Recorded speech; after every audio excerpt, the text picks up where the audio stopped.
এই আসসালামু আলাইকুম গাইস, কি অবস্থা সবার? আশা করছি সবাই অনেক ভালো আছো। সো অনেকদিন পর ভিডিও নিয়ে আসলাম, কজ এক্সাম চলতেছে আর এক্সাম হচ্ছে প্যারা ভাই। তো আশা করি বুঝতে পারতেছেন আর সব।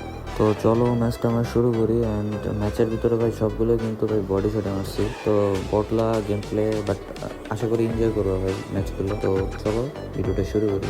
তো একটা বড় সমস্যা হচ্ছে যে আমার স্কোয়াড নাই, তো সবসময় সোলো ভার্সেস স্কোয়াডে খেলা লাগে।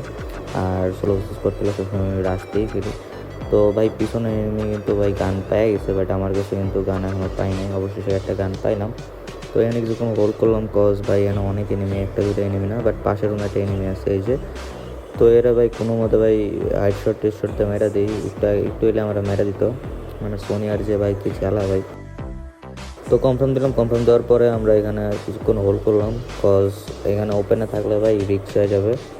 তো এমন করতে করতে আমি একটা এনিমি সাউন্ড পাই যে একটা এনিমি আসতেছে, তো ওই যে অটোমেটিক আইসা করে ভাই। আসার পরে একটু ডস ছিলাম, দেন বডিতে ধাম ধুম মাইরা দিতাম। যাই হোক ভাই, যদিও বটলার মতন গেম প্লে, বাট ভাই এনজয় করো, মজা আছে।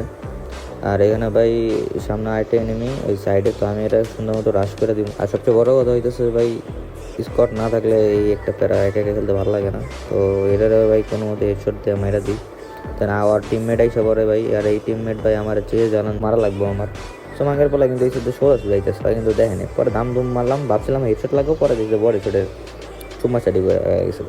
পরে ওই আমার চাইটা ধরছে, পরে সুন্দর মতো আমি ওরা যেটা ধরছি যাতায়াতের ভিতরে ভাই ওস্তাদ, দেন হচ্ছে সুন্দর মতো কনফার্ম করে দিলাম। মানে কি আর কোনো খালি মাঙ্গের পোলা করে আমি হইতেছে চাঙ্গে বাড়ি দিতেছি।